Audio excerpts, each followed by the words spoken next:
Hello everyone, welcome to Madhya Pradesh state exams category. मैं अमित शुक्ला आप सभी के सामने उपस्थित हूँ। मध्य प्रदेश इतिहास की संपूर्ण सीरीज़ हम आपके लिए लेकर आए हैं, जिसमें हम संपूर्ण रूप से मतलब शुरुआत से लेकर अंत तक मध्य प्रदेश का पूरा इतिहास कवर करने वाले हैं इन डीप। मतलब कि बेसिक से लेकर आपको कैसे भी क्वेश्चंस आ जाए आप उसको टैकल कर लेंगे अगर आपने ये पूरी सीरीज देख ली। और देखने के बाद फिर जो मैं आपको टेस्ट सीरीज लूँगा, इस पर एमसीक्यूज आप लगाओगे, आपका उससे संपूर्ण रूप से काम हो जाएगा। तो इसी सीरीज को मद्देनज़र रखते हुए हमने चंदेल, परमार, कच्छप घात राजवंश, तोमर वंश ये लगभग सभी पूर्ण रूप से समाप्त कर चुके हैं। मान के चलिए लगभग 7 दिन आपके और रहेंगे जिसमें हम एंशिएंट हिस्ट्री पूर्ण रूप से समाप्त कर देंगे, है ना। तो इसी सीरीज़ के मद्देनज़र रखते हुए हम अगले 2 टॉपिक आज इसी क्लास में कवर करने वाले हैं, जो बहुत ज़्यादा महत्वपूर्ण तो है ही है लेकिन बहुत ज़्यादा बड़े नहीं हैं। तो इसी क्रम में आज हमारे जो टॉपिक है वो है महिष्मती एवं त्रिपुरी के कलचुरी, है ना, मतलब कलचुरी राजवंश, और उसी के साथ साथ गुर्जर प्रतिहार वंश। ये 2 टॉपिक आज हमारे रहेंगे। 2022 में प्रीलिम्स में जो अभी 21 मई को था उसमें क्वेश्चन आया था, है ना, निम्नलिखित में से किस शासक ने किस अरब विद्वान ने डाहन नरेश के रूप में गांगे देव एवं उसकी राजधानी त्रिपुरी का वर्णन किया था। हमने भी नोट्स में लिखा है लेकिन वो शॉर्ट में लिखा था। तो वो क्वेश्चन यही से आया था, त्रिपुरी के कलचुरी राजवंश से, तो महत्वपूर्ण है। फिर गुर्जर प्रतिहार वंश की हम बात करें तो इसके बारे में एडीपीओ में क्वेश्चन पूछा जा चुका था कि शाल भंजिका की मूर्तियाँ किस संग्रहालय में प्रदर्शित की गई है। तो गुजरी संग्रहालय ग्वालियर में प्रदर्शित की गई है, जो हम संग्रहालय में पहले भी कर चुके थे, है ना। तो जो भी राजवंश है महत्वपूर्ण है वो हम पूरे ही करने वाले हैं। भले ही राजवंश लिख दिया है लेकिन वो कहीं से भी पूछा जा सकता है, तो इसीलिए हमको तो पूरा करना है। थोड़ा सा बस एंशिएंट हिस्ट्री ही महत्वपूर्ण या कठिन इसलिए हो जाता है क्योंकि इसमें आपको शासकों की जानकारी अवश्य रूप से होना चाहिए कि कौन से शासक कौन से राजवंश से संबंधित था। तो उस पर आप खुद से भी ज़्यादा फोकस रखिएगा क्योंकि महत्वपूर्ण है ना। चलिए, तो देखो त्रिपुरी और महिष्मती के कलचुरी तो थोड़ा सा ही है, लेकिन त्रिपुरी के कलचुरी थोड़ा सा बड़ा है, बट इतना भी बड़ा नहीं है जितना हम पहले के टॉपिक पढ़े हुए हैं। और गुर्जर प्रतिहार वंश भी छोटा ही है। तो मान के चलिए लगभग 60 से 70 मिनट की सेशन में ये हमारा टॉपिक खत्म हो जाएगा। इसके बाद का जो टॉपिक है, 1 सेकंड का समय दीजिएगा।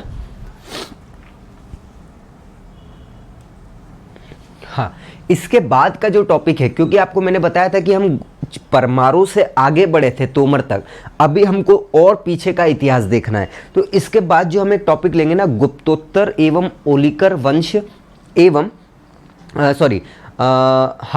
गुप्तोत्तर एवं ओलिकर वंश, ये हमको पूरा का पूरा देखना है ना।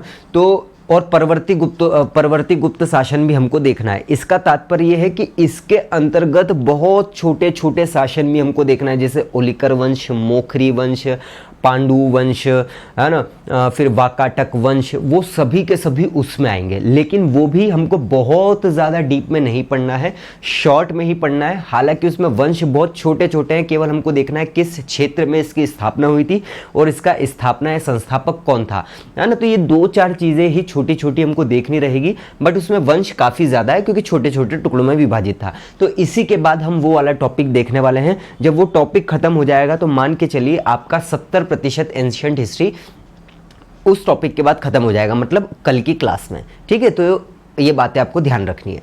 तो शुरुआत करते हैं हम आज के टॉपिक से, महिष्मती एवं त्रिपुरी के कलचुरी राजवंश से। जय महाकाल।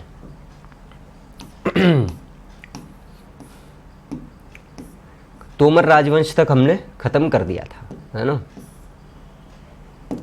चलिए भैया, महिष्मती एवं कलचुरी के शासक, ठीक है। अब इस टॉपिक क्वालिटी को आप सही कर लीजिएगा अपने अपने अनुसार, है ना। इसमें भी हम सबसे पहले क्या देखेंगे, महिष्मती के कलचुरी, ठीक है। बातों को ध्यान से समझने की कोशिश करना, शॉर्ट नोट्स बनाना आपके लिए काम आसान हो जाएगा, है ना। अभिलेखों में इस वंश को सोमवंशी हेहय वंशी आदि से संबंधित माना जाता है। आपने हेहय वंश पढ़ा होगा, कार्तवीर्य अर्जुन को पढ़ा होगा, ये सभी आपने देखा होगा, है ना। तो त्रिपुरी हो जाए, महिष्मती हो जाए, ऐसा बोला जाता है कि हेहय वंशी से संबंधित माने जाते हैं या फिर सोमवंशी से माने जाते हैं ना, सोमवंश से माने जाते हैं, जिसके बारे में हम पहले से देख चुके। तो इंपॉर्टेंट है, क्वेश्चन सीधा सीधा आ सकता है कि महिष्मती के कलचुरियों को अभिलेखों के अनुसार कहाँ से उत्पन्न माना जाता है, तो सोमवंशी हेहय वंशी से माना जाता है, दोनों से माना जाता है ना, सोमवंशी और हेहय वंशी से संबंधित माना जाता है। कलचुरी मध्य प्रदेश की महिष्मती पर आधारित 6ठी और 7वीं शताब्दी में एक साम्राज्य था, है ना। तो इससे आपको दिख रहा होगा कि हम एकदम पीछे चले गए हैं, 6ठी 7वीं, अभी हम चले थे 8वीं 9वीं से लेकर 10वीं 11वीं तक, अब हम थोड़ा पीछे आ गए हैं। तो देखो कलचुरियों की भी बहुत सारी अलग अलग शाखा थी, विदर्भ शाखा थी, दक्षिण में शाखा थी, मध्य प्रदेश में महिष्मती, त्रिपुरी शाखा थी। तो जितने भी कलचुरी थे उनकी अगर हम सबसे पुरानी शाखा की बात करें तो वो महिष्मती की ही शाखा थी। क्वेश्चन अगर आए आपको कि महिष्मती की कलचुरियों की सबसे पुरानी शाखा कौन सी थी, तो महिष्मती ही थी, त्रिपुरी से भी पहले थी। क्यों? क्योंकि महिष्मती में हमको 3 ही शासक देखने को मिलते हैं, उनमें भी सबसे अंतिम शासक जो बुद्ध राज था, उनके जो बाद के वंशज थे या उनके बाद के जितने भी शासक थे वो त्रिपुरी आकर बस गए, और इस प्रकार से इनकी एक शाखा त्रिपुरी में भी जाकर रहने लगी या और उन्होंने वहाँ पर शासन किया। तो इस प्रकार से ये काम चलता है ना। तो महिष्मती जो है ये 6ठी और 7वीं शताब्दी में एक साम्राज्य था, आपको याद रखने की आवश्यकता नहीं है समय और ये सभी, ठीक है। विद्वानों के अनुसार यहाँ पर कहने का मतलब क्या है कि महिष्मती में कौन कौन से क्षेत्र आते थे। तो महिष्मती में देखो एक महेश्वर क्षेत्र आता है, एक ओमकारेश्वर आता है। ओमकारेश्वर का पुराना नाम मानधाता, क्योंकि क्वेश्चन ही सीधे सीधे आ चुके हैं, पुराने नाम आपको इतिहास में ही कवर हो जाएंगे, है ना। अभी अपने जो अभिलेख है वो यही खत्म हो जाएंगे, क्योंकि अभिलेख की भी एक अलग से भी क्लास लूंगा मैं आपको। और मंडला, है ना, इन क्षेत्रों को मिलाकर क्या कहा जाता है, महिष्मती कहा जाता है। ये बहुत महत्वपूर्ण सीधा प्रश्न आपको आ जाएगा कि महिष्मती के अंतर्गत कौन कौन से क्षेत्र आते हैं। तो महेश्वर, ओमकारेश्वर और मंडला, है ना। महिष्मती कहा जाता है इन तीनों को, लेकिन इनको एक और नाम है जिसको बोलते हैं हम आद्य, है ना, आद्य अथवा महिष्मती। तो रिपीट करता हूं, विद्वान जो है, विद्वानों के अनुसार महिष्मती में कौन कौन से क्षेत्र आते हैं। महिष्मती में महेश्वर, ओमकारेश्वर और मंडला क्षेत्र आते हैं। मानधाता किसका पुराना नाम है, ओमकारेश्वर का, ठीक है। और आद्य भी इसको कहा जाता है। कलचुरियों की सबसे पहली ज्ञात शाखा महिष्मती में ही राज करती थी, जो कि मैंने आपको बता चुका हूं कि ये सबसे पुरानी शाखा मानी जाती है कलचुरियों की। कलचुरी राजवंश की राजधानी नर्मदा किनारे महिष्मती नगरी थी, जो आगे चलकर त्रिपुरी हो गई। तो ये आपको साफ साफ समझ में आ ही रहा है ना, नर्मदा नदी के किनारे ही थी, इसलिए तो इसको महिष्मती के कलचुरी बोलते। तो इनकी पहली राजधानी क्या थी, महिष्मती थी, फिर बाद में ये त्रिपुरी हो गई, क्योंकि मैं अभी आपको बता चुका हूँ कि बुद्ध राज के जो आगे के लोग थे उन्होंने त्रिपुरी में जाकर बस गए और वहाँ पर इन्होंने स्थापना कर दी, ठीक है। इस शाखा में 3 प्रमुख राजाओं के नाम मिलते हैं, मात्र 3 ही राजा को आपको पढ़ना है। कौन कौन से, तो देखिए भैया, सबसे पहले तो आते हैं कृष्णराज, और यही कृष्णराज जो है संस्थापक भी माने जाते हैं, बहुत महत्वपूर्ण है ना कृष्णराज। कृष्णराज प्रथम कलचुरी शासक माने जाते हैं, एवं इन्होंने महिष्मती को अपनी राजधानी बनाया था। तो ये आपके लिए कॉमन सेंस की बात हो गई, है ना, कि महिष्मती को राजधानी बनाया। तो कृष्णराज बहुत इंपॉर्टेंट। इसके बाद आते हैं शंकरगढ़, है ना, क्या, शंकरगण।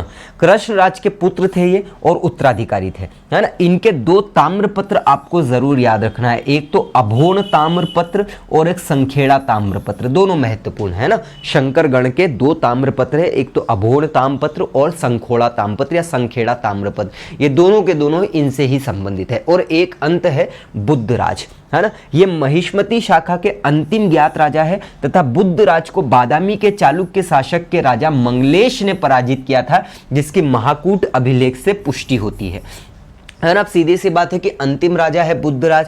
क्यों अंतिम राजा है, मतलब इनको किसी न किसी ने तो हरा ही था, है ना। तो देखो बुद्ध एक ग्रह है, मंगल एक ग्रह है, तो इस प्रकार से आप याद रख सकते हो कि बुद्धराज को मंगलेश ने ही हराया था। आप शासक वासक कौन से थे, तो अगर आपको नहीं भी याद रहे कि चालुक्य शासक थे तो कोई बात नहीं, बट याद जरूर रख लेना, है ना। अब इसकी रचना, इसकी पुष्टि कहाँ से होती है, तो महाकूट अभिलेख से रचना होती है। तो दोनों के दोनों महान ग्रह है ही सही, हमको पता है।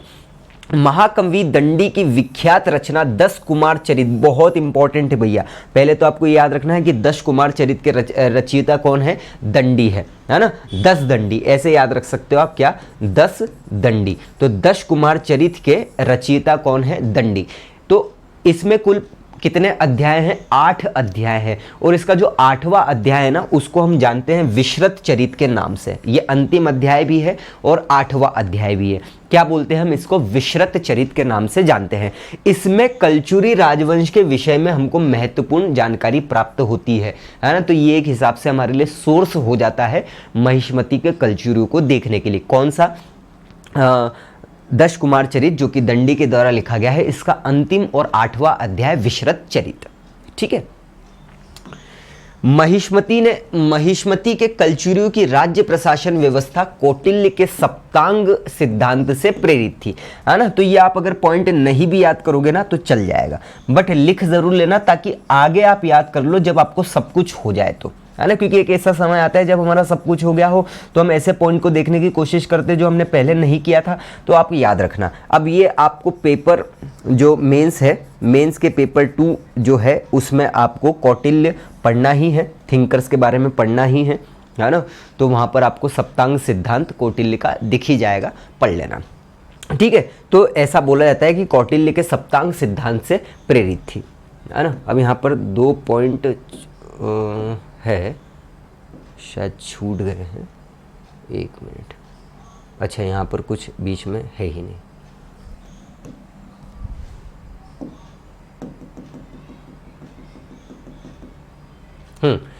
अब एक चीज है, ये मुझे मध्य प्रदेश जनसंपर्क विभाग की वेबसाइट ने, उन्होंने जैसे करंट अफेयर्स में बहुत कुछ डालते हैं ना, तो नार्थना गणेश, ये मुझे पता नहीं है कि कहाँ पर है ना। आपको कुछ याद रखना है, आप अपनी तरफ से कोशिश कर लेना देखने की कि नार्थना गणेश कहाँ पर है ना, कहाँ इनकी मूर्ति स्थापित की गई। मुझे तो नहीं मिला ना। आपको ये याद रखना है कितनी पुरानी है या कुछ भी याद नहीं रखना है, बस याद रखना है नार्थना गणेश की जो मूर्ति है ये कलचुरी शासक के समय पर ही बनाई गई थी। कौन से शासक ने बनाई थी ये हमको पता नहीं है। ठीक है। तो नार्थना गणेश हमको याद रखना है क्या, कि कलचुरी शासकों के समय ही ये बनाई गई थी। एक नोट मैंने लिख दिया है, नावदा टोली, है ना। नावदा टोली जैसे अपन बोलते हैं ना कि प्राचीन शहरों के नए नाम क्या है, तो इसी तरह से खरगोन का प्राचीन नाम क्या है, नावदा टोली है ना। अब खरगोन में देखो नर्मदा नदी है, ठीक है। अब नर्मदा नदी को हमको पार करना है तो नाव से ही करना पड़ेगा, टोली बनाकर, है ना। तो नावदा टोली कहाँ पर है, खरगोन में स्थित है। ये हमने महिष्मती के कलचुरी के बारे में बहुत ही बेसिक जानकारी देख ली। जैसा कि आपको पता है अपन रिवाइज करते हुए ही चलते हैं, तो एक बार इसको वापस से रिवाइज करेंगे। स्क्रीनशॉट आप ले लो तुरंत ही। तो भैया हमने देखा कि अभिलेखों में इसको क्या बोला जाता है, सोमवंशी एवं हेहई वंशी से संबंधित माना जाता है। ठीक है। अब ये कौन से शताब्दी के समय थी, तो 6वीं और 7वीं शताब्दी के समय कलचुरी महिष्मती के कलचुरी थे। विद्वानों के अनुसार कितने क्षेत्र आते हैं कलचुरी महिष्मती के अंतर्गत, 3 आते हैं, महेश्वर, ओमकारेश्वर और साथ ही साथ मंडला। महेश्वर, ओमकारेश्वर का पुराना नाम क्या है, मांधाता। इसे महिष्मती के साथ साथ क्या कहा जाता है, आद्य भी कहा जाता है। सबसे पुरानी ज्ञात शाखा कलचुरियों की महिष्मती ही है। ठीक है। इनकी पहले राजधानी क्या थी, महिष्मती थी, और अंत में इन्होंने राजधानी क्या कर दी, त्रिपुरी कर दी। 3 प्रमुख शासक है, कृष्णराज, शंकरगण और बुद्धराज। कृष्णराज पहले शासक माने जाते हैं, राजधानी महिष्मती ही है। शंकरगण जो है, इनके 2 ताम्रपत्र आपको याद रखना है, एक तो संखेड़ा ताम्रपत्र और एक अभोण ताम्रपत्र। बुद्धराज ये अंतिम ज्ञात शासक है, जैसा कि कोरिलेशन से बताया, इनको हराया किसने था, चालुक्य शासक मंगलेश ने। ठीक है। और इसकी पुष्टि कहाँ से होती है, तो महाकूट से इसकी पुष्टि होती है। इस समय पर एक महत्वपूर्ण कवि हमको देखने को मिलते हैं, 10 कुमार चरित की रचना जिसने की थी, उनका नाम क्या था, दंडी। अब 10 कुमार चरित में कुल कितने अध्याय हैं, 8। तो 8वां अध्याय क्या बोला जाता है, विश्रत चरित। विश्रत चरित से ही हमको यहाँ पर महिष्मती के कलचुरियों के बारे में जानकारी देखने को मिलती है। ठीक है। किस सिद्धांत पर आधारित थी इनकी प्रशासन व्यवस्था, तो कौटिल्य के सप्तांग सिद्धांत पर आधारित थी। ये ज़्यादा इंपॉर्टेंट नहीं है। ठीक है। फिर नार्थना गणेश की मूर्ति हमने क्या देखी कि कलचुरियों के समय पर ही बनाई गई थी, है ना, स्थापित की गई थी। नावदा टोली किसका पुराना नाम है, नावदा टोली खरगोन का ही पुराना नाम है। ठीक। तो अपन ने रिवाइज भी कर लिया और आपको याद भी हो जाएगा। आगे की बात करते हैं। ये हो गया भैया ख़त्म महिष्मती के कलचुरी। ठीक है, बहुत कुछ एक्स्ट्रा हमको देखने की आवश्यकता नहीं थी, उतना ही है, कुछ ज़्यादा है भी नहीं। हाँ, अगर ज़्यादा आपको बाद में देखने को मिल सकता है, क्योंकि मैंने बताया कि बेसिक से लेकर बहुत डीप तक तो सब करवा ही दिया है। फिर भी अगर कुछ बच जाता है तो वो हम MCQs के रूप में ख़त्म कर देंगे। ठीक है, त्रिपुरी के कलचुरी, थोड़ा सा इसका इस लाइन से आपको लगभग सब कुछ समझ में आ जाएगा। त्रिपुरी के कलचुरी कैसे, क्या, कहाँ से, है ना। तो देखिए, बुंदेलखंड में त्रिपुरी के कलचुरियों का महत्व है। ठीक है, कोई बात नहीं। यह वंश पुराणों में प्रसिद्ध हेहई वंशीय कार्तवीर अर्जुन की परंपरा से माना जाता है। तो जैसा हमने देखा, बार बार एक शब्द आता है, हेहई वंश के कार्तवीर अर्जुन की परंपरा से ये वंश उत्पन्न माना जाता है या उनके आगे का माना जाता है। इसके संस्थापक कौन थे? महाराजा कोक्कल ने त्रिपुरी को अपनी राजधानी बनाया था। ये जो त्रिपुरी मतलब जबलपुर के पास है ना। त्रिपुरी आपको समझ में आता है, त्रिपुरी किसका पुराना नाम है? जबलपुर का। ये बात आपको बहुत अच्छे से याद रखना, लिख भी लेना। अब देखो, कोक्कल प्रथम इसको बोला जाता है, कोक्कल प्रथम याद रखना है, यहाँ पर कोक्कल द्वितीय भी आएंगे, है ना। तो ये सभी बात आपको बहुत अच्छे से याद रखना है। अच्छा, कोक्कल प्रथम के अलावा कोई दूसरा भी एक संस्थापक माना जाता है ना, तो उसको हम आगे देखेंगे। तो देखो, इसके संस्थापक कौन थे? कोक्कल प्रथम ने जबलपुर के बाद त्रिपुरी को अपनी क्या बनाती थी? राजधानी।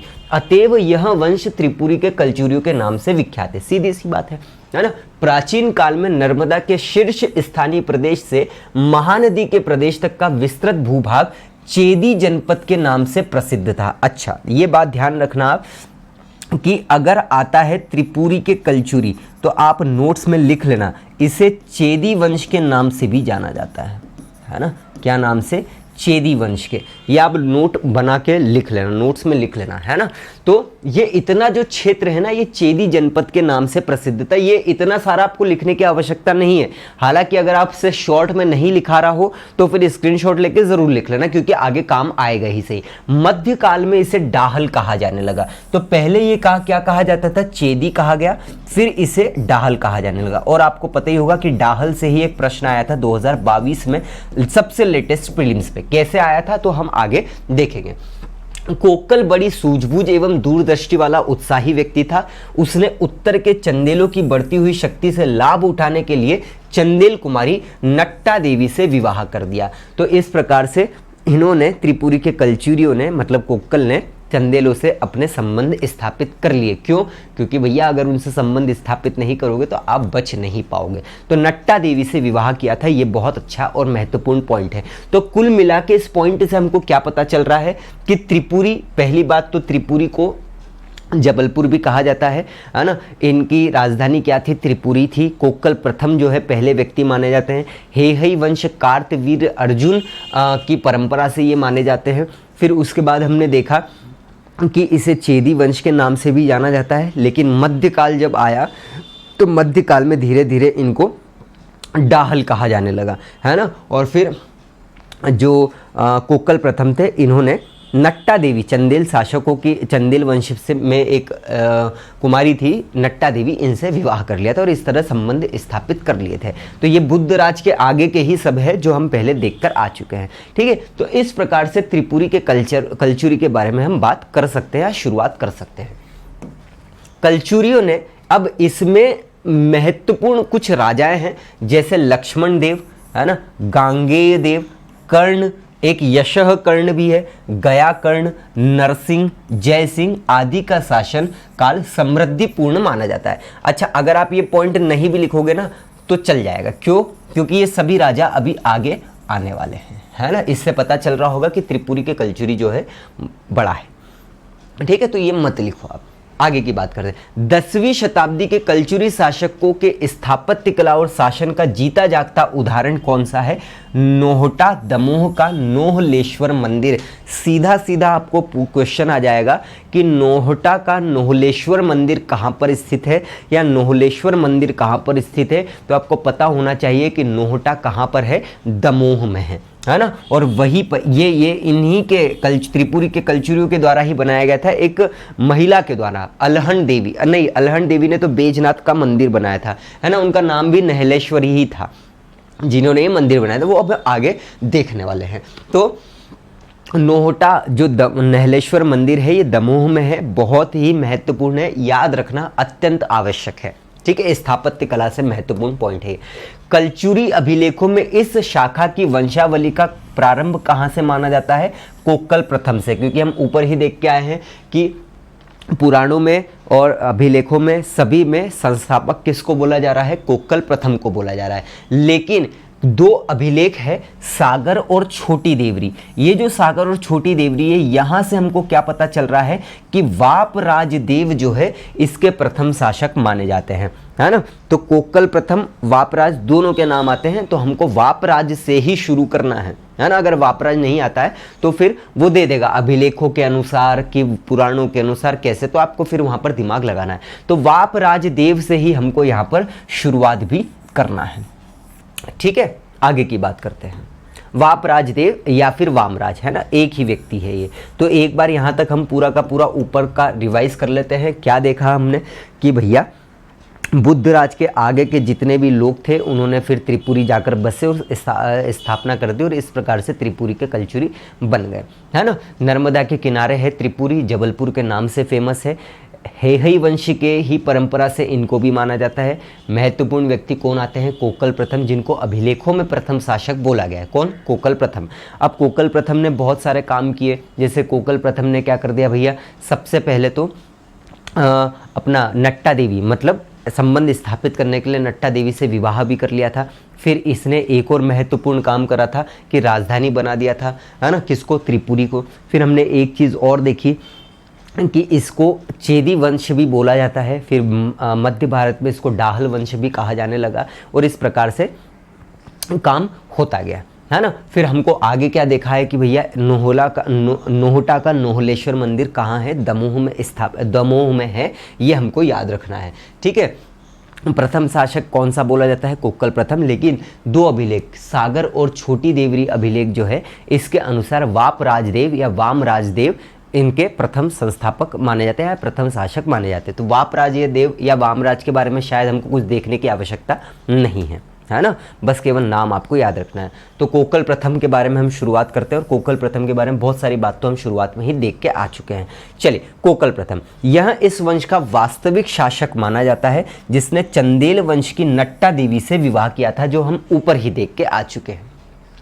इसका एक वंशज कलिंग राज था, जिसने कलचुरी वंश की तुम्माण शाखा की स्थापना करी थी। तो ये थोड़ा सा याद रख लेना, क्योंकि जैसा कि मैंने आपको शुरुआत में ही बता दिया था कि कलचुरियों की कई शाखाएं थी, है ना।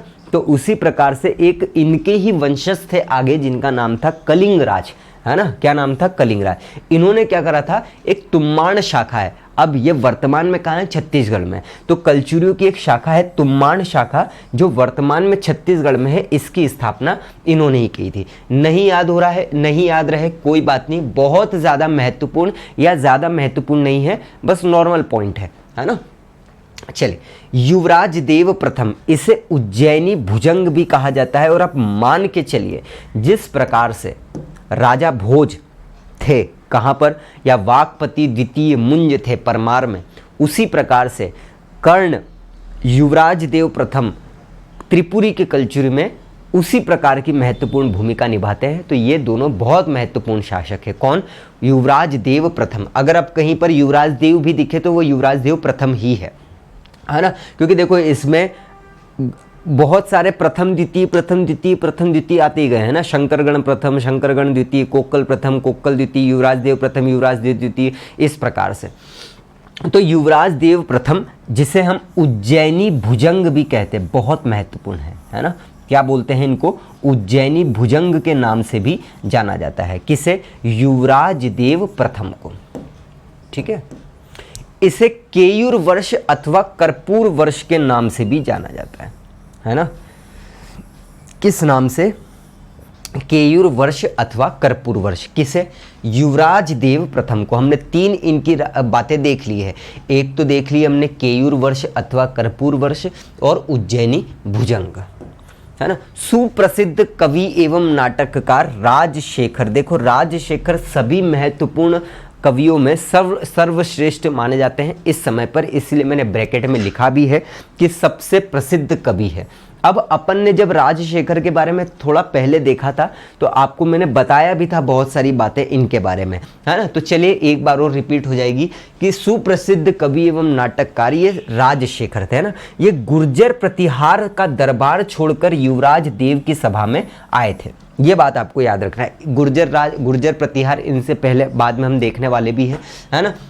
तो ये किसका शासन छोड़ के आए थे? गुर्जर प्रतिहारों का शासन ये छोड़ के आ गए थे और कलचुरियों में आ गए। और कलचुरियों में भी किसके समय पर रहे, ये किसका आश्रित कवि बन गए, ये किसके दरबार में रहे? तो युवराज देव प्रथम के, है ना। इसने कलचुरियों के शासन में रहते हुए विद्वशाल भंजिका एवं काव्य मीमांसा, देखो काव्य मीमांसा है ना अपूर्ण रह गई थी, इन्होंने ये पूरी नहीं लिख पाए थे, एवं केयूर वर्ष को विद्वशाल भंजिका का नायक बताया है। तो इनकी दो हमको रचनाएं बहुत ही महत्वपूर्ण रूप से याद रखना है, एक तो विद्वशाल भंजिका एवं काव्य मीमांसा। इस पर 1 करोड़ स्टार लगा लेना आप, है ना। तो इतने ज़्यादा महत्वपूर्ण है ये दोनों की दोनों इनकी रचनाएं, विद्वशाल भंजिका और काव्य मीमांसा। किसके द्वारा लिखी गई है? राजशेखर के बारे में। कहाँ से ये छोड़कर आए थे? तो ये गुर्जर प्रतिहारों का शासन छोड़कर युवराज देव प्रथम के यहाँ पर आ गए थे, है ना। और इन्हीं के समय पर रहते हुए फिर इन्होंने विद्वशाल भंजिका लिखी और काव्य मीमांसा भी लिखी। अच्छा, विद्वशाल भंजिका में इन्होंने किसको हीरो बताया है, नायक किसको बताया है? तो केयूर वर्ष को ही बताया है। और केयूर वर्ष कौन है? तो ऊपर हम देख के आ ही चुके हैं, युवराज देव प्रथम। ठीक है, तो एक बार यहाँ तक का नीचे का रिवाइज कर लेते हैं और फिर वापस से पूरा रिवाइज कर लेते हैं, है ना। तो वापराज देव हमने क्या देखा कि सागर और छोटी देवरी के अनुसार ये प्रथम शासक है और मानना भी है हमको। कोकल प्रथम के बारे में हम देख के आ ही चुके हैं कि वास्तविक शासक थे और नट्टा देवी से इन्होंने विवाह कर लिया था, है ना। इनके एक वंशज थे जिनका नाम क्या था? कलिंगराज। इन्होंने तुम्बाड़ शाखा की स्थापना करी थी जो वर्तमान छत्तीसगढ़ में है। फिर आते हैं युवराज देव प्रथम, जिसको हम उज्जैनी भुजंग बोलते हैं। इन्हें केयूर वर्ष और कर्पूर वर्ष भी बोला जाता है। राजशेखर इन्हीं के समय गुर्जर प्रतिहार का शासन छोड़कर आए थे। विद्वशाल भंजिका और काव्य मीमांसा की रचना करी थी और विद्वशाल भंजिका का नायक कौन है? केयूर वर्ष है। ठीक है, खत्म बात, एकदम सिंपल। आगे की बात करते हैं। अपने अंतिम समय में चंदेल नरेश यशोवर्मन के हाथों युवराज को पराजय का मुंह देखना पड़ा था, है ना। तो ये बात तो आपको बहुत अच्छे से याद रखना है। अब आप सोचेंगे सर चंदेल तो परमार के बाद आए, अभी आप यहाँ पर बता रहे हो 6वीं 7वीं शताब्दी। अरे तो भैया शासक उन 10 साल 20 साल 30 साल शासन भी तो करते हैं ना, तो ऐसे आगे भी तो बढ़ेगा ये शासक, है ना, या शासन पूरा कलचुरियों का। तो इस प्रकार से याद रखना है, समकालीन हो जाते हैं। तो यशोवर्मन के हाथों युवराज को पराजय का मुंह देखना पड़ा, तो इंपॉर्टेंट है ये, है ना। युवराज देव प्रथम जो है, इतनी सारी बातें हम देख रहे, तो उनका यश किसने खराब कर दिया था? यशोवर्मन ने। इस प्रकार से आप याद रख सकते हो, है ना, क्योंकि अंतिम समय ही उनका चल रहा था युवराज देव प्रथम का। जबलपुर का 64 योगिनी मंदिर का निर्माण संभवतः युवराज देव के शासन में हुआ था। बहुत ही ज़्यादा महत्वपूर्ण है ना, क्योंकि जबलपुर का 64 योगिनी मंदिर ही सभी 64 योगिनी मंदिर में महत्वपूर्ण है। ठीक है, तो यशोवर्मन ने ही ऐसा बोला जाता है स्थापना करी थी। 10वीं शताब्दी के कलचुरी शासकों के स्थापत्य कला और शासन का जीता जागता उदाहरण जो है, जो हमने देखा है नोहटा या नाहलेश्वर मंदिर, है ना। ये किसका निर्माण, इसका निर्माण किसने कराया था? युवराज देव प्रथम ने ही करवाया था। हालांकि इनकी पत्नी ने करवाया था, नाहलेश्वरी ने, है ना। बट जो ऑथेंटिक सोर्स है ना, वहाँ पर यही लिखा है, तो अपन इसको ही मानकर चलेंगे, क्योंकि अगर पत्नी का नाम आ जाता है तो फिर तो वो सीधा साधा सिंपल प्रश्न हो जाएगा, है ना। तो हम 2 स्थापत्य कला हमने देखी, एक तो 64 योगिनी का मंदिर और एक नोहटा नाहलेश्वर का जो दमोह में स्थित है, उनका दोनों का निर्माण युवराज देव प्रथम ने ही करवाया था। आगे की बात करते हैं, ये हो गए खत्म, है ना। फिर आते हैं लक्ष्मण राज द्वितीय, है ना, या द्वितीय लक्ष्मण राज। इनके एक मंत्री थे जिनका नाम था सोमेश्वर, है ना। क्या नाम था इनका? एक सोमेश्वर नामक व्यक्ति थे। इन्होंने कारी तलाई में विष्णु के वराह अवतार के मंदिर का निर्माण कराया था, जिसे सोम स्वामी मंदिर कहा जाता है। तो कारी तलाई शायद जबलपुर के आसपास ही है ना। तो द्वितीय लक्ष्मण राज के मंत्री थे, क्या नाम था, सोमेश्वर, और उन्होंने उन्हीं के नाम से विष्णु के वराह अवतार के मंदिर का निर्माण करवा दिया, जिसे क्या बोला गया, सोमस्वामी मंदिर। इसी प्रकार से उड़ीसा के आक्रमण या उड़ीसा पर आक्रमण करके कालिया नाग जो थे, इनकी रत्न जड़ित जो स्वर्ण मूर्ति थी, इसको छीनकर सौराष्ट्र के सोमनाथ मंदिर में अर्पित की थी। तो सीधे सीधे प्रश्न आ जाएंगे इसमें, क्या कि भैया निम्न में से कौन त्रिपुरी कलचुरी के त्रिपुरियों का शासक था जिसने उड़ीसा पर आक्रमण करके कालिया नाग की रत्न जड़ित स्वर्ण मूर्ति छीनकर सौराष्ट्र के सोमनाथ मंदिर में स्थापित की थी? तो लक्ष्मणराज द्वितीय ही थे। ये बहुत महत्वपूर्ण काम हमको देखना है, ठीक है। फिर आते हैं गांगेदेव, और यही से हमारा एक प्रश्न 2022 प्रीलिम्स में मतलब 21 मई को आया था। कैसे आया था तो हम देखते हैं। ये द्वितीय कोकल के पुत्र थे। अब देखो, आपको ये बात याद रखना, मैंने सभी शासक नहीं लिखे हैं इसमें, है ना, बिल्कुल भी। हमने सिर्फ और सिर्फ जो महत्वपूर्ण शासक है उन्हीं के बारे में लिखा हुआ है, सबके बारे में नहीं लिखा है, इसलिए आपको कोकल द्वितीय नहीं दिखेंगे। लेकिन क्यों यहाँ पर लिख दिया कोकल द्वितीय? क्योंकि गांगेयदेव बहुत ही महत्वपूर्ण व्यक्ति है, इसलिए इनके पिता के बारे में हमको जानकारी पता होना चाहिए। कोकल द्वितीय के ये पुत्र थे, है ना, किसके? कोकल द्वितीय के पुत्र। महोबा से प्राप्त एक चंदेल अभिलेख में गांगेयदेव को विश्व विजय या जीत विश्व कहा है। विश्व जीत नहीं कहा है, जीत विश्व कहा है ना। तो याद रखना है आपको, विश्व जीत, या फिर सीधा सीधा लिख सकते हो आप कि इन्हें विश्व जीत या जीत विश्व भी कहा जाता है। कौन से अभिलेख से? चलेगा, कोई दिक्कत नहीं, नहीं भी याद है तो रखना हो याद तो कर सकते हो। लेकिन महत्वपूर्णता क्या है कि ये महोबा से प्राप्त एक चंदेल अभिलेख में कहा गया है ना। चंदेल अभिलेख में इनको विश्वजीत या जीत विश्व कहा गया है, ठीक है। यही लास्ट वाला प्रश्न आया था। हमने सिर्फ और सिर्फ जो हमारे पुराने नोट्स आप देखोगे आज भी गूगल ड्राइव में डले हुए हैं, हमने यहाँ पर केवल उसमें केवल इतना लिखा था कि अलबरूनी ने गांगेयदेव के डाहल के शासन के बारे में बात कही है। वही प्रश्न था, बस उसको मैंने शॉर्ट में लिखा दिया था और वही पॉइंट आया था, है ना। तो जिसने भी पढ़ा होगा वो शॉर्ट के बाद भी उसको कर सकता है। तो यही लाइन सीधी सीधी पूछी थी कि कौन से अरब विद्वान ने गांगेयदेव के डाहल नरेश के रूप में गांगेयदेव एवं उसकी राजधानी त्रिपुरी का उल्लेख किया है? तो महमूद गजनवी के साथ भारत आए थे अरब विद्वान। क्या नाम है इनका? अल बरूनी या फिर अबू रेहान इब्न मोहम्मद, इनका पूरा नाम है। तो अल बरूनी का आपको नाम याद होना चाहिए, है ना, अबू रेहान इब्न मोहम्मद। सीधा प्रश्न आ सकता है कि निम्न में से किसका वास्तविक नाम अबू रहमान इब्न मोहम्मद था? तो ये अल बरूनी का ये प्रश्न ही आया था। तो आप समझ रहे होंगे कि कितने महत्वपूर्ण ये शासक भी रहे हैं, ठीक है। आगे की बात करते हैं। ये इतना काम खत्म, यहाँ तक हम एक बार रिवाइज कर लेते हैं, फिर हम चलेंगे कर्ण या लक्ष्मी कर्ण पर। तो यहीं से देख लेते हैं ना हम वापस से, कहाँ से? युवराज देव प्रथम के बारे में। तो युवराज देव प्रथम के बारे में क्या देखा हमने? उज्जैनी भुजंग कहा जाता है, केयूर वर्ष अथवा कर्पूर वर्ष भी कहा जाता है ना। राजशेखर इन्हीं के समय रहते थे। विद्वशाल भंजिका एवं काव्य मीमांसा की इन्होंने रचना करी थी राजशेखर ने। और विद्वशाल भंजिका जो है इसका नायक केयूर वर्ष या युवराज देव प्रथम को ही बताया है ना। फिर अपने अंतिम समय में किससे पराजित हुए थे? यशोवर्मन से। इन्होंने 64 योगिनी मंदिर का निर्माण जो जबलपुर में है प्लस नोहटा का नौलेश्वर मंदिर का निर्माण भी करवाया था, ठीक है। फिर आते हैं लक्ष्मण राज द्वितीय या द्वितीय लक्ष्मण राज। इनके एक मंत्री थे सोमेश्वर, उन्होंने अपने सोम स्वामी की स्थापना कर दी थी, है ना, कराईताल में। और एक और देखा हमने कि उड़ीसा पर आक्रमण करा, वहाँ से कालिया नाग की रत्न जड़ित मंदिर को लेकर सौराष्ट्र के सोमनाथ मंदिर में अर्पित कर दी थी, ठीक है। गांगेयदेव के बारे में हमने 3 ही बात देखी है। एक तो द्वितीय कोकल के पुत्र थे, इनको विश्वजीत या जीत विश्व विजय या जीत विश्व भी कहा जाता है ना। महमूद गजनी के साथ अब भारत आए अल बरूनी ने, या जिनका पूरा नाम अबू रेहान इब्न मोहम्मद था।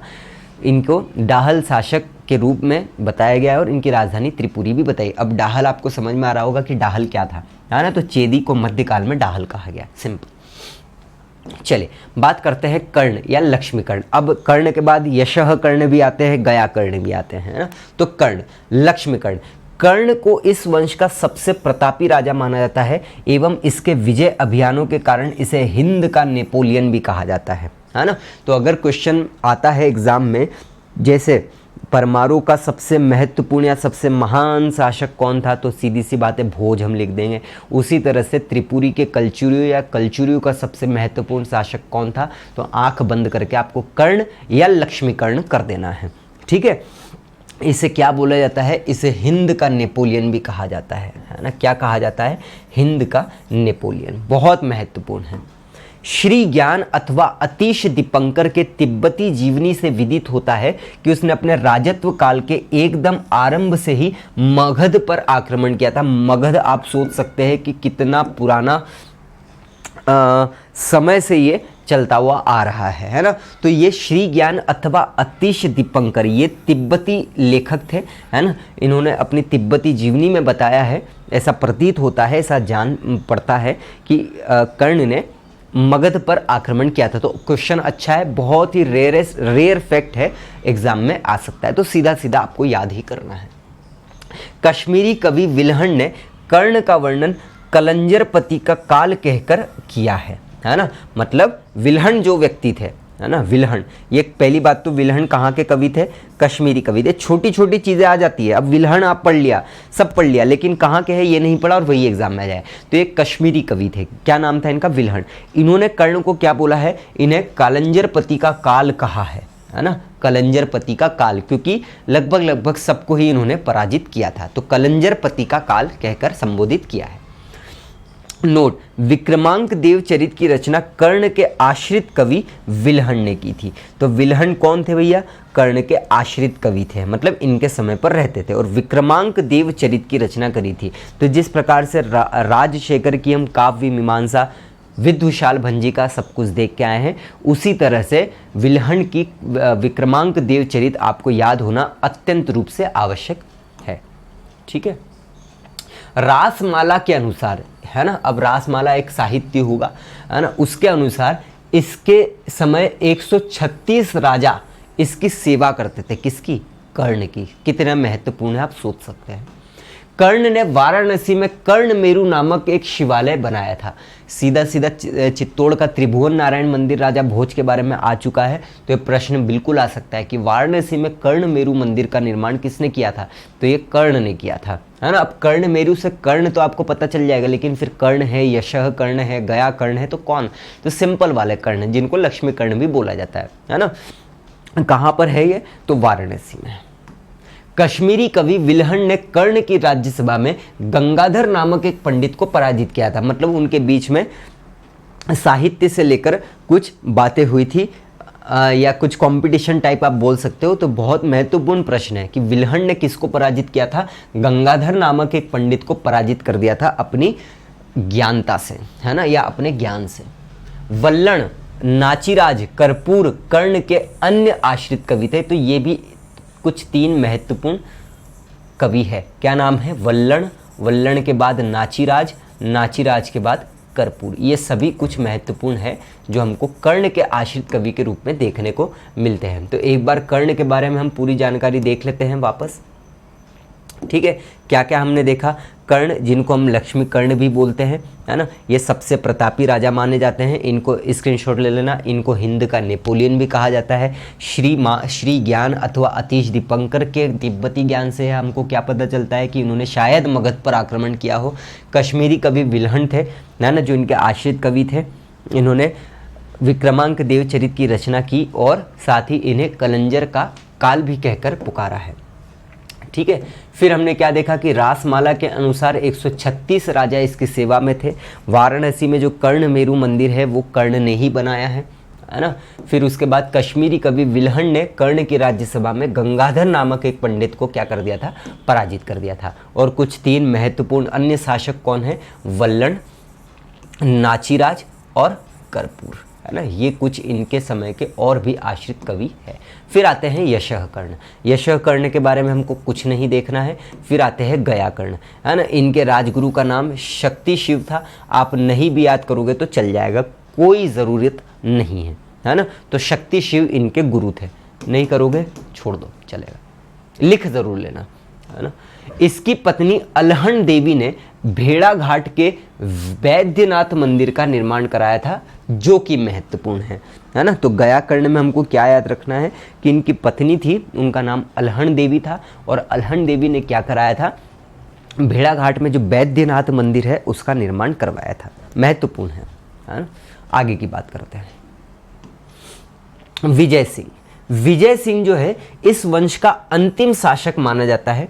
त्रैलोक्य वर्मन से पराजित होने के बाद त्रिपुरी को चंदेल राज्य में सम्मिलित कर चेदी वंश समाप्त हो गया। तो आपको देखने को मिल रहा होगा कि यहाँ पर त्रिपुरी और चेदी एक ही थे। समाप्त कैसे हुआ, बाद में ये पराजित हुए, पराजित होने के बाद इनको चंदेल वंश में मिला लिया गया और इस प्रकार से त्रिपुरी कलचुरी समाप्त हो गए। तो अंतिम शासक किसको माना जाता है, ये विजय सिंह को माना जाता है ना। और विजय सिंह इस वंश का अंतिम शासक माना जाता है। त्रैलोक्य वर्मन से ये पराजित हुए थे, है ना। किससे, त्रैलोक्य से। तो त्रिपुरी का अंत भी त्रि से ही हुआ, मतलब त्रैलोक्य। तो त्रिपुरी का अंत त्रय से हुआ, मतलब त्रिपुरी, त्रैलोक्य। तो त्रैलोक्य वर्मन फिर आपको याद हो जाएगा, है ना। और इस प्रकार से चेदी वंश या त्रिपुरी के कलचुरी समाप्त हो गया। लेकिन अभी कुछ इंपॉर्टेंट बातें हमारे सामने आती है, जैसे मंडला का एक झूलपुर लेख है, यहाँ से त्रिपुरी के कलचुरी इतिहास के अंतिम काल पर महत्वपूर्ण प्रकाश पड़ता है। मतलब जो अंतिम राजा है या अंतिम बातें हैं त्रिपुरी के कलचुरियों के बारे में, वहाँ पर हमको देखने को मिलता है ना। कहाँ के, मंडला के झूलपुर लेख से। ककरेडी का युद्ध महत्वपूर्ण है भैया, है ना। विजय सिंह एवं संलक्षण वर्मा के मध्य हुआ था, जिसमें विजय सिंह का साथ मलय सिंह ने दिया था और इस प्रकार से संलक्षण वर्मा को पराजित किया था। मतलब कि विजय सिंह आए और विजय सिंह को त्रैलोक्य वर्मन ने पराजित कर दिया और मिला लिया, ऐसा नहीं हुआ था, है ना। तो कुछ युद्ध इन्होंने भी जीते थे और काफ़ी समय तक शासन भी किया था। तो ककरेडी का युद्ध कब हुआ था, ये आखिरी के समय हुआ था। विजय सिंह तो थे ही से, विजय सिंह के साथ साथ कौन थे, संलक्षण वर्मा। तो इन दोनों के मध्य हुआ, है ना, विजय सिंह और संलक्षण वर्मा। अब संलक्षण वर्मा कहाँ पढ़े हैं आप कमेंट करके बताना। विजय सिंह के एक साथी थे जिनका नाम था क्या, मलय सिंह। इन्होंने, मलय सिंह ने साथ दिया और ककरेडी के युद्ध में संलक्षण वर्मा को ककड़ी खिला दी और भगा दिया, है ना। ठीक है। अन्य तथ्य, तो यहाँ तक हमारे लगभग सभी शासकों के बारे में जानकारी हमको प्राप्त हो जाती है। एक बार हम देख लेते हैं, यहाँ तक तो हमने रिवाइज कर ही लिया है। यशकर्ण, गयाकर्ण के बारे में आप ये पॉइंट नहीं भी पढ़ोगे तो चल जाएगा। इनकी पत्नी जो थी अलहन देवी, इन्होंने क्या करा था, भेड़ाघाट के वैद्यनाथ मंदिर का निर्माण करवा दिया था। विजय सिंह जो कि अंतिम ज्ञात शासक है, त्रैलोक्य वर्मन से पराजित हुए और पराजित होने के बाद चेदी वंश को चंदेलों में मिला लिया गया था, है ना। मंडला के झूलपुर लेख से हमको यहाँ के त्रिपुरी के कलचुरी के अंतिम बातों पर प्रकाश पड़ता है। ककरेडी का युद्ध किसके बीच में हुआ, संलक्षण वर्मा, विजय सिंह। और भैया तो विजय सिंह का साथ दिया मलय सिंह ने और फिर इस प्रकार से जो है संलक्षण वर्मा पराजित हो गए। अन्य तथ्य की बात करते हैं हम, है ना।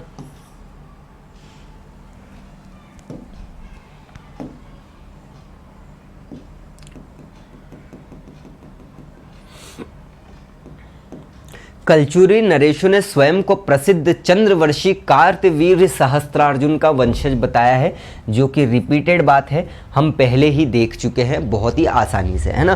तो कलचुरी नरेशों ने स्वयं को क्या बताया है, चंद्रवंशी कार्तवीर्य अर्जुन का वंशज, है ना। तो कई सारी जगह पर हम ये पॉइंट देख के आए हुए ही हैं।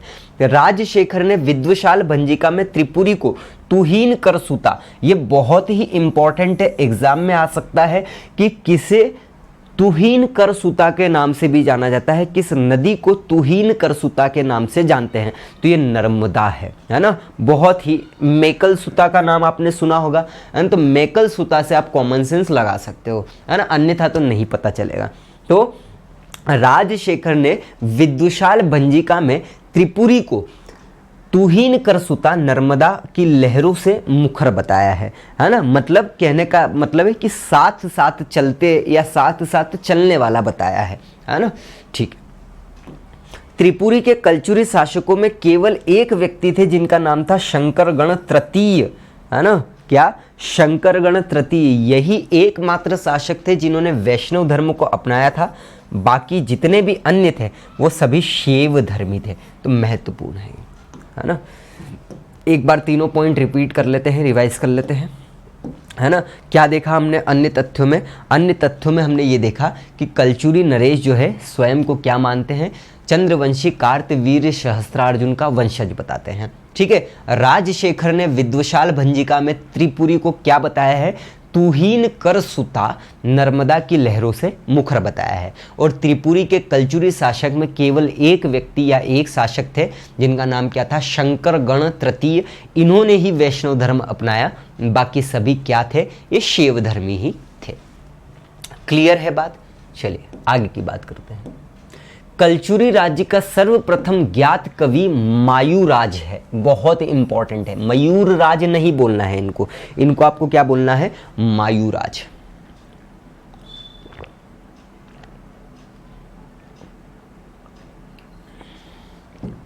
है ना। क्या बोलना है? कलचुरी राज्य का सर्वप्रथम ज्ञात कवि है मायूराज। मयूरराज मत लिखना, मायूराज ही आपको लिखना है, जो संभवतः कालिंजर के कलचुरी शाखा का एक शासक था, है ना। इनको शासक भी माना गया है। मायूराज के दो नाटक उदात राघव एवं तापस वत्सराज बहुत महत्वपूर्ण है। मायूराज के दो नाटक है, कौन कौन से? एक तो हमने देखा क्या?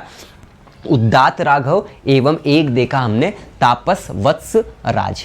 ठीक है। मायूराज के दो नाटक है उदात राघव एवं तापस वत्सराज, दोनों के दोनों बहुत ही ज़्यादा लोकप्रिय है। कलचुरी के जो सर्वप्रथम ज्ञात कवि है मायूराज। मायूराज के बारे में हमने क्या देखा है? बाकी आप भले ही ये मत याद रखना कि कालिंजर के कलचुरी शाखा के शासक थे ये सभी फलाना ढिमकाना, आप तो केवल याद रखो कि ये संभवतः सबसे पहले ज्ञात कवि थे, है ना। ठीक है। और इनकी दो रचना उदात राघव और एक है तापस वत्स राज। राजशेखर ने अपनी पत्नी अवंती सुंदरी के आग्रह पर ही कर्पूर मंजरी नाटक लिखा था। अब देखो राजशेखर के बारे में हमने दो नाटक अभी देखे हैं, एक तो विद्वशाल भंजिका और एक काव्य मीमांसा, दोनों देखा है। एक और बहुत महत्वपूर्ण नाटक है, अभी तो इनके और भी नाटक आएंगे, बाल भारत, बाल रामायण, ये सब आएंगे। और राजशेखर के हर एक आपको जो भी उन्होंने रचना करी है वो याद रखना है बहुत महत्वपूर्ण रूप से। तो राजशेखर की पत्नी का नाम था अवंती सुंदरी और इन्होंने ही आग्रह किया था कि भैया कुछ लिखो, तो इन्होंने बोले हो, तो कर्पूर मंजरी इन्होंने लिख दिया था। कैसे याद रखोगे कि राजशेखर की जो पत्नी थी उनकी आंखें मंजरी थी, है ना, इस भूरी थी, इस प्रकार से आप याद रख सकते हैं। अपने प्रारंभिक देखो, अब राजशेखर के बारे में बात हो रही है, जिस प्रकार से धनपाल के बारे में हम बात करते हुए आए थे ना, कितने महत्वपूर्ण शासक थे, उसी तरह से राजशेखर भी यहाँ पर महत्वपूर्ण, तो उनकी कुछ जानकारी हमने देखा है। देखो क्या हुआ कि ये अपने प्रारंभिक काल में कन्नौज के प्रतिहार शासक महेंद्रपाल और उसके पुत्र महिपाल, है ना, इनके समय पर ये रहे। शुरुआत इन्होंने यहीं से करी। कहां से करी? महेंद्रपाल, और महेंद्रपाल के बाद महिपाल। अभी हम गुर्जर प्रतिहार पढ़ने वाले हैं तो वो आपको ये वापस से देखने को मिलेगा। तो महेंद्रपाल और महिपाल इनकी राज्यसभा में रहे, और जब यहां पर ये रहे तो इन्होंने तब क्या करा? बाल रामायण तथा बाल भारत नामक संस्कृत नाटक लिखा और कर्पूर मंजरी नामक प्राकृत नाटक भी लिख दिया। कहने का तात्पर्य फिर से समझना कि राजशेखर ने शुरुआत कहां से करी? अपने प्रतिहार शासक महेंद्रपाल, और महेंद्रपाल के बाद इनके पुत्र महिपाल, है ना। अब जब ये यहाँ पर रहे तो इन्होंने बाल रामायण लिखी, और बाल रामायण के बाद एक और चीज़ क्या लिख दी? बाल भारत। और उसके बाद एक और इन्होंने अवंती सुंदरी के आग्रह पर कर्पूरी मंजरी या कर्पूर मंजरी नामक प्राकृत काव्य भी लिख दिया है, नाटक भी लिख दिया, है ना। तो ये जो तीन नाटक है ये तो इन्होंने इनके समय पर लिखे, लेकिन फिर बाद में आपको पता है कि ये चले गए इधर त्रिपुरी के कलचुरी के समय, युवराज देव प्रथम के समय, और वहां पर फिर उन्होंने विद्वशाल भंजिका और काव्य मीमांसा लिखा, जहां पर काव्य मीमांसा अपूर्ण रहा। तो इस प्रकार से इन्होंने आगे बढ़ते गए। बात समझ में आई? चलिए बढ़ते हैं आगे। राजशेखर स्वयं को महाराष्ट्र कुल चूड़ामणि कहते हैं। क्यों कहते हैं? क्योंकि ये वहीं से उत्पन्न है, मतलब महाराष्ट्र के आसपास के क्षेत्र से ही ये संबंधित माने जाते हैं। तो राजशेखर स्वयं को क्या बोलते हैं? महाराष्ट्र कुल चूड़ामणि कहा जा सकता है। एग्जाम में आ सकता है कि कौन से शासक, ये कौन से कवि अपने आप को महाराष्ट्र कुल चूड़ामणि के नाम से संबोधित करते हैं? राजशेखर, विल्हण और भी बाकी दो अन्य भी जो आपको याद हो ऑप्शंस में ले सकते हैं। तो राजशेखर इसका उत्तर होगा। पन्ना की नांद चांद की मूर्ति बहुत महत्वपूर्ण है। सीधा प्रश्न क्या आ सकता है? नांद चांद की मूर्ति, जब पन्ना से हीरे मिलते हैं तो आपकी चांदी हो जाती है, ऐसे याद रख सकते हो। तो नांद चांद की मूर्ति, उसी प्रकार से पन्ना का गोला मठ मंदिर, ये पन्ना तो हो ही नहीं सकता है, गोला मठ मंदिर पन्ना में नहीं है, सतना में है, तो इसको आप सही करो। सतना का गोला मठ मंदिर है ना, गोल मठ हमको पटवारी में आया था, ये सतना का गोल, अभी नहीं 17 वाले में, सतना का गोल मठ मंदिर। उसी प्रकार से अमरकंटक मंदिर समूह, अब यहाँ पर आप समझने की कोशिश करना। देखो अमरकंटक में जो भी अमरकंटक गया हो नर्मदा नदी के उद्गम स्थल पर, तो वहाँ पर आपको एक तो पूरा का पूरा एक समूह है जहाँ पर अलग अलग वाइट मंदिर बने हुए हैं, है ना। यहाँ फिर अलग अलग बहुत सारे वाइट मंदिर, सभी वाइट कलर से पुते हुए हैं, है ना। वहीं पर बीच में फिर नर्मदा नदी का उद्गम है, यहीं पर कुछ वो कुंड टाइप बने हुए हैं। तो ये तो एक मंदिर हो गया, ठीक है, लेकिन आप जब थोड़ा सा इसके जब हम अंदर जाने रहते हैं ना, तो यहीं पर एक जगह है, यहाँ पर आर्कियोलॉजिकल सर्वे ऑफ इंडिया ने इसे अपने अंडर में ले चुके हैं और यहाँ पर जाने के लिए टिकट लगता है, स्कैनर रहता है, आपको वहाँ पर कोई फीस ऑफलाइन जैसे जमा नहीं करना है, स्कैनर है, उसको स्कैन करो और सीधे जाओ। बहुत ही अत्यंत मस्त तरीके का मंदिर जो बने हैं वो है अमरकंटक मंदिर समूह। इनकी बात नहीं हो रही है ना, इनकी बात हो रही है। देख के ही आपको समझ में आ जाएगा कि कौन से कलचुरियों के समय पर बने हुए हैं,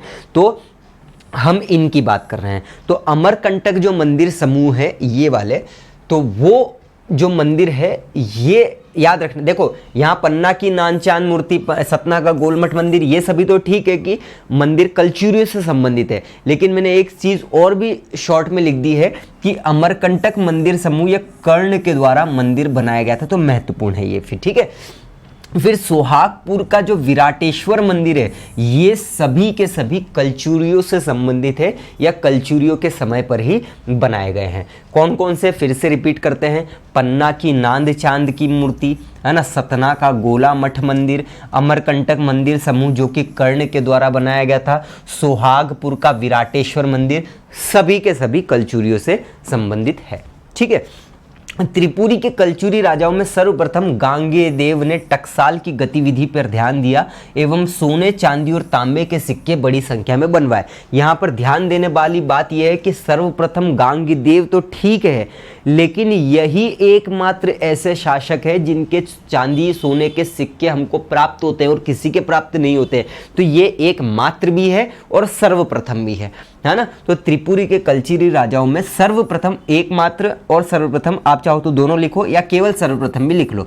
तो सर्वप्रथम गांगेयदेव ने ही टकसालों की गतिविधियों पर ध्यान दिया और सोने, चांदी, तांबे के सिक्के जो है बनवाए थे, ठीक है। त्रिपुरी के कल्चुरी राजाओं में शंकरगण तृतीय ने, है ना, कौन, शंकरगण द्वितीय, ये गण आएगा यहाँ पर, शंकरगण द्वितीय ने, देखो कैसे शंकरगण प्रथम, शंकरगण द्वितीय, बहुत सारे है। तो इन्होंने धवल, मुग्धतुंग तथा रण विग्रह की उपाधि धारण की थी, है ना। किसकी उपाधि धारण की थी? इन सभी की, धवल, मुग्धतुंग और रण विग्रह की उपाधि धारण करी। किसने? त्रिपुरी के कल्चुरी राजाओं में शंकरगण द्वितीय ने, ठीक है, इसकी उपाधि धारण करके खत्म कर दिया। फिर आपको एलिफेंटा के अलग अलग मंदिर है, तो धारापुरी जो एलिफेंटा के शिव गुफा मंदिर है, ये महिष्मती के महिष्मती के कल्चुरी ना, त्रिपुरी के कल्चुरियों की बात नहीं हो रही है, महिष्मती के कल्चुरियों की बात हो रही है। धारापुरी के एलिफेंटा शिव मंदिर जो महाराष्ट्र के इधर है, आपको पता ही होगा। तो धारापुरी एलिफेंटा के शिव गुफा मंदिर, ये भी इन्हीं के समय पर माने जाते हैं, ठीक है। इनकी कुल देवी का नाम क्या था? तो त्रिपुर सुंदरी, तो नाम से ही पता चल रहा है हमें, है ना, त्रिपुरी के पास में, तो त्रिपुर सुंदरी, वहाँ से आप इसको बहुत अच्छे से याद रख सकते हैं, ठीक है। चलिए भैया, तो एक बार हम पूरा का पूरा रिपीट करते हैं, है ना।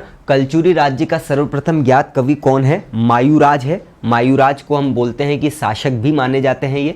इन्होंने क्या क्या रचना करी? तो उदात राघव की रचना करी। उदात राघव के बाद तापस वत्सराज की रचना भी इन्होंने ही करी थी। राजशेखर ने अपनी पत्नी, क्या नाम था उनका? अवंती सुंदरी। अवंती सुंदरी के कहने पर किसकी रचना कर दी? कर्पूर मंजरी की। ठीक है। महेंद्रपाल और महिपाल से होते हुए राजशेखर आए और इनके समय पर रहते हुए ने बाल रामायण, बाल भारत और कर्पूर मंजरी नामक नाटक लिख दिया। राजशेखर स्वयं को क्या बोलते हैं? महाराष्ट्र कुल चूड़ामणि कहते हैं। ठीक है। पन्ना की नानचांद मूर्ति, सतना का गोला मठ मंदिर, अमरकंटक मंदिर समूह, शहडोल का विराटेश्वर मंदिर समूह, ये सभी कलचुरियों के समय पर ही बनाया गया। गांगी देव ही ऐसे व्यक्ति थे जिन्होंने सोने से चांदी के सिक्कों पर ध्यान दिया, है ना। शंकरगण द्वितीय जो है, इन्होंने धवल, मेरु, अपने मुग्ध तुंग तथा रण विग्रह की उपाधि धारण करी। धारापुरी का जो एलिफेंटा शिव मंदिर है महिष्मति के कलचुरियों के द्वारा बनाया गया। और कलचुरी शासक की कुल देवी क्या थी? त्रिपुर सुंदरी। ये होता है यहाँ पर खत्म महिष्मति के कलचुरी और त्रिपुरी के कलचुरी। ठीक है। और आपको दिख रहा होगा कि कुछ 3-4 फैक्ट ही ऐसे हैं जो समस्या देंगे, बाकी तो आपको लगभग क्लास में रहने से लगभग सब कुछ याद अपने आप हो ही जाना है, हो ही जाएगा, ये मेरी गारंटी है ना। तो मैं आपको लगभग 7 मिनट का गैप देता हूँ, ब्रेक देता हूँ, ताकि हम जब गुर्जर प्रतिहार राजवंश में जाए तो आपके माइंड को एक हल्का सा बीच में गैप में सुन के जाना पूरी बात, है ना, पूरा गैप मिल जाए थोड़ा सा, जिससे आप थोड़ा सा फ्रेश हो जाओ, है ना। तो पानी वानी पी लो, सब कर लो, उसके बाद फिर हम गुर्जर प्रतिहार पर चलेंगे। और गुर्जर प्रतिहार कोई बहुत ज़्यादा बड़ा नहीं है, मुश्किल से 20 मिनट से 15 मिनट में गुर्जर प्रतिहार राजवंश भी समाप्त हो ही जाएगा, है ना। तो इसीलिए 7 मिनट का ब्रेक देता हूँ मैं आपको। कब से कब तक? तो 7 अभी 34 हुए हैं, है ना, 7:34।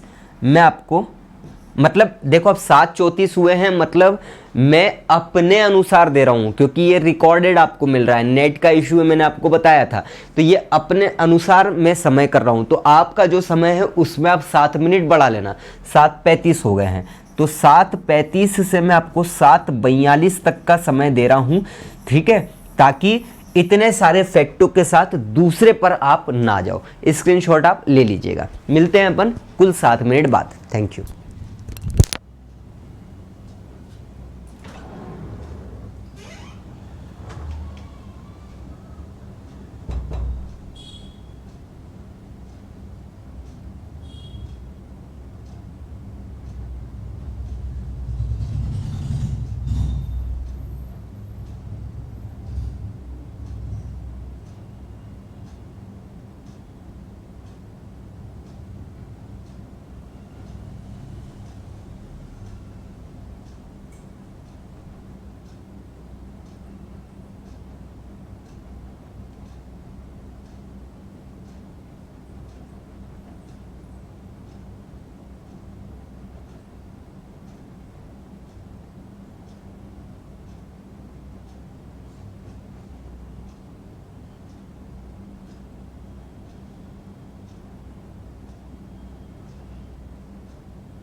चले भैया, अब चूंकि ये क्लास आपको रिकॉर्डेड मिलेगी तो आप अगर चाहते हो, जिसको ब्रेक नहीं लेना है तो आप इसको आगे बढ़ा के भी देख सकते हैं, सिंपल सी बात है ना।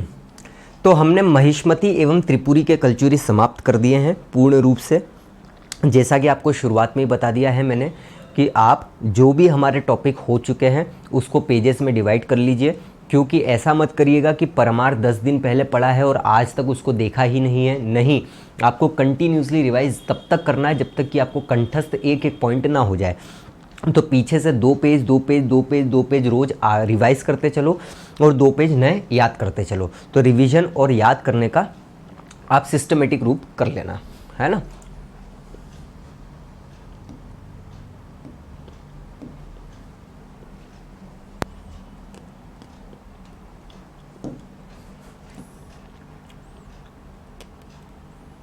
चलिए भैया, शुरुआत करते हैं हम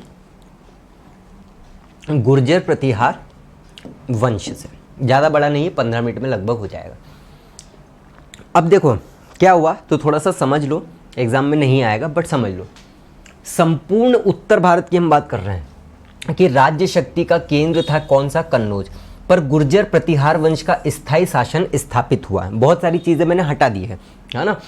कन्नौज साम्राज्य के अंतर्गत उस समय क्या हुआ था, मध्य प्रदेश था, उत्तर प्रदेश थे और राजस्थान के अधिकांश भूभाग सम्मिलित थे। तो ये एक हिसाब से जैसे मध्य प्रदेश में अवंती, उज्जैनी आपको लगभग ये मुख्य केंद्र रहा है, व्यापारिक रूप से रहा हो, धार्मिक रूप से रहा हो, है ना, स्थापत्य कला के रूप से रहा हो, सब रूप से अवंती उज्जैनी एक हिसाब से धार्मिक केंद्र या हर प्रकार का केंद्र रहा है। उसी प्रकार से पूरे भारत में एक समय पर उत्तर भारत का संपूर्ण केंद्र कहाँ था, कन्नौज था। और कन्नौज पर एक समय पर गुर्जर प्रतिहार वंश का शासन स्थापित हो गया था। इससे आपको पता चल रहा होगा कि गुर्जर प्रतिहार राजवंश कितना महत्वपूर्ण है। ठीक है, तो उस समय कन्नौज में मध्य प्रदेश के भी कुछ क्षेत्र आते थे, राजस्थान के भी और उत्तर प्रदेश के भी कुछ क्षेत्र आते थे। तो ये पॉइंट केवल याद रखने के लिए है, मतलब केवल समझने के लिए, एग्जाम पॉइंट ऑफ व्यू से बिल्कुल महत्वपूर्ण नहीं है, याद मत करना ना, मत लिखना, है ना। गुर्जर शब्द का सबसे पहला प्रयोग कहाँ पर आया है, बाण भट्ट की हर्षचरित में किया गया था। कि गुर्जर कौन थे, बहुत सारे लोग ऐसा बोलते हैं कि गुर्जर विदेशी थे, है ना, बाहर से आए थे, लेकिन ऐसा फिर अलग अलग विद्वानों के मतभेद और इन सभी को देखते हुए अंत में फाइनल डिसीजन या फाइनल निष्कर्ष ये निकला है कि गुर्जर विदेशी नहीं थे, है ना। तो सबसे पहला बार गुर्जर शब्द का प्रयोग कहाँ पर हुआ है, बाण भट्ट द्वारा हर्षचरित में किया गया है। कहाँ पर किया गया है, बाण भट्ट के द्वारा हर्षचरित में किया गया है। सबसे पहली बार गुर्जर शब्द प्रयोग हुआ था। गुर्जर प्रतिहार वंश का मूल उद्भव ब्राह्मण हरिचंद्र, यहाँ पर हरिचंद्र को हरिश्चंद्र भी अगर आप लिखोगे तो कोई दिक्कत नहीं है ना, ये गलत नहीं लिखा है। हरिचंद्र हरिश्चंद्र एक ही व्यक्ति है और ये संस्थापक माने जाते हैं गुर्जर प्रतिहार वंश के, है ना। तो गुर्जर प्रतिहार वंश का मूल उद्भव भी यहीं से हो रहा है, इन्हीं को संस्थापित भी माना जाता है, जिसकी संततियों ने, संततियों मतलब इनकी आगे की संतानें जो है, इन्होंने शास्त्र विद्या को त्याग दिया और शस्त्र विद्या उठा ली, है ना। मतलब ये शास्त्र नहीं पढ़ते थे, ये शस्त्र चलाना सीख गए और उसी को फिर उन्होंने बाद में मुख्य आधार अपना बना लिया। गुर्जर प्रतिहार राजवंश की 3 शाखाएं थी, है ना। कितनी शाखाएं, 3 शाखाएं, और उन 3 शाखाओं में भी हमको सबसे महत्वपूर्ण शाखा ही देखनी है और वही शाखा हमारे मध्य प्रदेश से ही संबंधित है, अवंती कन्नौज की शाखा। तो जैसा कि आपको पता चल रहा है कि कन्नौज में मध्य प्रदेश के कुछ भाग सम्मिलित थे ही सही और अवंती तो फिर मध्य प्रदेश में है ही सही। तो कन्नौज के गुर्जर प्रतिहार राजवंश का मूल स्थान क्या था, उज्जैन था या फिर उज्जैनी। ये बात हमको कहाँ से पता चलती है, जिनसेन कृत हरिवंश पुराण में इसका उल्लेख हमको मिलता है। और जिनसेन की ये रचना आपको याद करना ही करना है, हरिवंश पुराण। पहले भी आपको बता चुका हूँ कि हरिजिंस, इस प्रकार से आप याद रखना तो आपको याद हो जाएगा।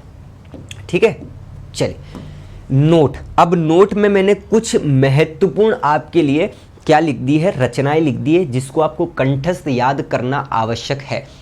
तो जिनमें कौन कौन से, हरिवंश पुराण जिनसेन आपको पता ही है, बाल भारत काव्य मीमांसा राजशेखर पता ही है आपको, प्रभावक चरित ये बहुत महत्वपूर्ण है चंद्रप्रभ सूरी, पृथ्वीराज विजय ये जयानक भट्ट ने लिखी थी, और राज तरंगिली कलहण के बारे में तो आपको पता ही है। तो 3 तो आपको ये प्लस ये और ये तो सब याद ही है या याद हो ही गई होगी, लेकिन 2 आपको याद रखना है, एक तो प्रभावक चरित जो चंद्रप्रभ सूरी की है, और एक पृथ्वीराज विजय जैनक भट्ट की, है ना। ये 2 महत्वपूर्ण रचनाएं हैं। नागभट्ट प्रथम, ठीक है। अब यहाँ पर कौन से व्यक्ति आते हैं, नागभट्ट प्रथम। जिस प्रकार से आपने भोज प्रथम, भोज द्वितीय चंदेलों में देखा है ना, सॉरी परमारों में देखा है, उसी प्रकार से भोज प्रथम भोज द्वितीय गुर्जर प्रतिहारों में भी थे, है ना। यहाँ पर तो सप्तम तक जाते हैं लोग, है ना, प्रथम द्वितीय, जैसे नागभट्ट प्रथम, नागभट्ट द्वितीय, नागभट्ट तृतीय, तो नागभट्ट सप्तम, है ना, अंतिम शासक थे ये, नागभट्ट सप्तम, तो हम आगे देखेंगे। तो उसी तरह से यहाँ पर भोज प्रथम भोज द्वितीय भी आपको दिखेंगे, तो कंफ्यूज मत होना, इसलिए पहले ही मैंने आपको बता दिया है। हालांकि जैसा अपन ने अभी कलचुरी त्रिपुरी में देखा है ना कि सब शासकों के बारे में नहीं पढ़ना है, इसी प्रकार से यहाँ भी हमको सब शासकों के बारे में बिल्कुल नहीं पढ़ना है। 2 पेज में तो गुर्जर प्रतिहार राजवंश समाप्त ही कर देंगे हम। नागभट्ट प्रथम अवंती के गुर्जर प्रतिहार राजवंश का ये प्रथम शासक माना जाता है, ठीक है। ये वाला पॉइंट आया था एडीपीओ में, एडीपीओ जो अक्टूबर में एग्ज़ाम हुई थी, है ना, एडीपीओ की एग्ज़ाम हुई थी अक्टूबर में, उसमें ये क्वेश्चन पूछा था कि किसने हिरण्य गर्भदान नामक यज्ञ करवाया था दंती दुर्ग को हराकर, या दंती दुर्ग का ही ये पॉइंट आया था, यहाँ पे दंती दुर्ग होगा, ये देखो, है ना। तो यही क्वेश्चन आया था कि किसने उज्जैनी पर आक्रमण करके हिरण्य गर्भदान नामक यज्ञ करवाया, तो दंती दुर्ग था। नागभट्ट प्रथम के बारे में नहीं पूछा था, है ना, क्योंकि इन दोनों के बीच में लड़ाई होती है, इसीलिए तो इसलिए नागभट्ट प्रथम में ये महत्वपूर्ण रूप से आ जाते हैं दंती दुर्ग भी। तो देखो ये अवंती के प्रथम शासक माने जाते हैं। राष्ट्रकूटों के अभिलेख से ज्ञात होता है कि दंती दुर्ग ने इसे उज्जैनी पर आक्रमण करके पराजित कर दिया, और जब पराजित किया तो उसके बाद हिरण्य गर्भदान नामक यज्ञ इन्होंने करवा दिया था। तो देखो कितनी छोटी छोटी बातें हैं। अब आप संस्थापक वर्ष सब पढ़ जाओ, रचनाएं पढ़ जाओ, लेकिन ऐसी चीज़ें नहीं पढ़ोगे तो फिर कैसे चलेगा। तो इसीलिए ये याद रखना है कि नागभट्ट प्रथम को किसने हरा दिया, दंती दुर्ग ने। किसने हराया, दंती दुर्ग ने। कहाँ पर हराया, उज्जैन में, और हराने के बाद उज्जैन में ही इन्होंने हिरण्य गर्भदान नामक यज्ञ करवाया था, ठीक है। काकुस्थ, कक्कुक एवं देवराज, तो ये इसी गुर्जर प्रतिहार के ही थे, याद। अच्छा, ये काकुस्थ कक्कुक एवं देवराज मतलब ये एक ही व्यक्ति नहीं, ये 2 व्यक्ति है, एक तो काकुस्थ कक्कुक और देवराज। कुछ पढ़ना नहीं है, केवल नाम याद रखना। वत्सराज, वत्सराज के बारे में भी आपको कुछ याद रखने की आवश्यकता नहीं। नागभट्ट द्वितीय, अब ये जो नागभट्ट द्वितीय है ये वास्तविक संस्थापक माने जाते हैं कन्नौज के गुर्जर प्रतिहार वंश के, एवं यह उज्जैन के गुर्जर प्रतिहार वंश के चौथे शासक थे, है ना। मतलब समझ रहे हो आप कि कन्नौज जो है, जो हमने देखा था उत्तरी भारत का जो केंद्र था, उसके ये संस्थापक माने जाते हैं, है ना, कन्नौज के गुर्जर प्रतिहार वंश के। लेकिन उज्जैन अवंती कन्नौज के जो गुर्जर प्रतिहार वंश जो शाखा है, उसके ये चौथे शासक है। दिख ही रहा होगा आपको, है ना, यहाँ से 1 2 3 4, ठीक है। तो ज़्यादा आपको याद करने की आवश्यकता नहीं है। इसमें अगर कुछ एक्स्ट्रा पॉइंट होगा तो वो आपको याद रखना है। जैसे ये, इसने अपनी राजधानी को उज्जैन से कन्नौज स्थानांतरित कर लिया था, बाध्य होना पड़ा था एक हिसाब से इनको कन्नौज स्थानांतरित करने के लिए, है ना। तो यही वो व्यक्ति है। अब इससे पता कैसे याद हो जाएगा, क्योंकि मैंने आपको बताया है कि कन्नौज के गुर्जर प्रतिहार वंश के संस्थापक थे, तो इस प्रकार से उन्होंने राजधानी भी फिर कन्नौज ही स्थानांतरित की है, ठीक है। गंगा नदी में इन्होंने जल समाधि ले ली थी भैया, किसने, नागभट्ट द्वितीय ने। इसने त्रिकोणीय संघर्ष में भाग लिया था। त्रिकोणीय संघर्ष आपको समझ में आ ही गया होगा क्या है, जिसमें हम शुरुआत में ही देख चुके हैं। इसने सोमनाथ मंदिर का पुनर्निर्माण भी करवाया था, किसने, नागभट्ट द्वितीय ने। इतनी ही बात यहाँ पर हमको देखने को मिलती है। उज्जैन से कन्नौज स्थानांतरित कर दी भैया क्या, अपनी राजधानी। इन्होंने गंगा नदी में जल समाधि भी ली थी, त्रिकोणीय संघर्ष में भाग भी लिया था। आप अगर त्रिकोणीय संघर्ष वाला पॉइंट ना करके जाओ या ना करो तो भी चल जाएगा, कोई ज़रूरत नहीं है। सोमनाथ मंदिर का पुनर्निर्माण करवाया था, ये इंपॉर्टेंट है। यहाँ तक अब एक बार पूरा का पूरा रिवाइज करेंगे, फिर आगे बढ़ेंगे, ठीक है, क्योंकि खत्म ही होने वाला है। चलिए, तो क्या हमने देखा, सबसे पहली बात तो आप ये देखो कि भैया उत्तर भारत की जो राज्य केंद्र शक्ति रही कन्नौज, इस पर गुर्जर प्रतिहार वंश का स्थायी शासन हुआ, है ना। फिर कन्नौज में मध्य प्रदेश, उत्तर प्रदेश और राजस्थान भी रहा, इसलिए हमको गुर्जर प्रतिहार पढ़ना पड़ रहा है क्योंकि मध्य प्रदेश के भी कुछ भूभाग इसमें सम्मिलित थे। सबसे पहला प्रयोग गुर्जर शब्द का कहाँ पर आ रहा है, तो बाणभट्ट के हर्षचरित में आ रहा है। ठीक है, इनका मूल संस्थापक या उद्भव कहाँ से माना जाता है, तो हरिश्चंद्र या हरिचंद्र नामक ब्राह्मण से माना जाता है। ठीक है, फिर 3 शाखाएं थी, उसमें सबसे महत्वपूर्ण शाखा है अवंती कन्नौज की शाखा, और एक ही शाखा हमको पढ़ना है। मूल स्थान क्या था कन्नौज के गुर्जर प्रतिहार राजवंश का, उज्जैन। ठीक है, ये जानकारी हमको कहाँ से प्राप्त हो रही है, जिनसेन के हरिवंश पुराण से पता चलती है। कुछ प्रमुख ग्रंथ जैसे हरिवंश पुराण जिनसेन, बाल भारत काव्य मीमांसा राजशेखर, प्रभावक चरित चंद्रप्रभ सूरी, पृथ्वीराज विजय जयानक भट्ट और राजतरंगिणी कलहण। नागभट्ट प्रथम, ये प्रथम शासक माने जाते हैं। राष्ट्रकूटों के दंती दुर्ग ने इनको पराजित करा उज्जैन में, और फिर हिरण्य गर्भदान नामक यज्ञ भी करवा दिया। फिर काकुस्थ, कक्कुक एवं देवराज, फिर वत्सराज और नागभट्ट द्वितीय, इन्हें कन्नौज के गुर्जर प्रतिहार वंश का वास्तविक संस्थापक माना जाता है, लेकिन अवंती कन्नौज की जो शाखा है उसके ये चौथे शासक है। अब यहाँ से संस्थापक माने जा रहे हैं कन्नौज के, तो सीधी सी बात है राजधानी भी इन्होंने कहाँ कर दी, कन्नौज कर दी, उज्जैन से। ठीक है, फिर गंगा नदी में जल समाधि ले ली, त्रिकोणीय संघर्ष वाला पॉइंट मत याद रखो भले, और सोमनाथ मंदिर का इन्होंने पुनर्निर्माण भी करवा दिया। खत्म बात। फिर आते हैं रामभद्र, है ना, मिहिर भोज, इनको प्रभास या आदि वराह भी कहा जाता है। मिहिर भोज इंपॉर्टेंट व्यक्ति है ना, प्रभास या आदि वराह भी कहा जाता है। ये गुर्जर प्रतिहारों का स्वर्ण युग माना जाता है इनका समय। महेंद्र पाल प्रथम, तो मैंने आपको बताया था महेंद्र पाल, फिर उनके पुत्र में राजशेखर रहे हैं आश्रित कवि के रूप में, जो कि यहीं से फिर बाद में कलचुर्यों में गए थे। तो महेंद्र पाल प्रथम, ये राजशेखर इनका आश्रित कवि था। उसके बाद महिपाल प्रथम, इसे विनायक हेरम्बपाल भी कहा जाता है। इसमें एक और पॉइंट है, राजशेखर इसका भी आश्रित कवि था। तो अभी अभी जब हम कलचुरी पढ़ रहे थे तो कलचुरी में हमने क्या बात देखी, ये हमने देखा कि महेंद्र पाल एवं उसके पुत्र महिपाल के आश्रित कवि थे राजशेखर। उसके बाद फिर वो युवराज देव प्रथम या त्रिपुरी के कलचुरी के यहाँ पर गए। यहाँ पर इन्होंने क्या क्या रचनाएं की वो हम वापस से देख के आ ही चुके हैं। ठीक है, तो मिहिर भोज, इनको प्रभास या आदि वराह भी कहा जाता है, महत्वपूर्ण है ये, है ना। इनके समय को गुर्जर प्रतिहारों का स्वर्ण युग भी कहा जाता है। फिर महेंद्र पाल और महिपाल, ठीक है, दोनों पिता पुत्र थे। राजशेखर इनका आश्रित कवि था और राजशेखर इनका भी आश्रित कवि था, लेकिन इनकी कुछ उपाधियां हैं जैसे विनायक पाल और हैरम्ब पाल, बहुत महत्वपूर्ण उपाधि है ना, विनायक पाल और हैरम्ब पाल। महेंद्र पाल द्वितीय, दशपुर में 1 ग्राम देने का उल्लेख है, बहुत ही, 1 ग्राम मतलब 1 ग्राम सोना वाला ग्राम नहीं, 1 गांव, है ना।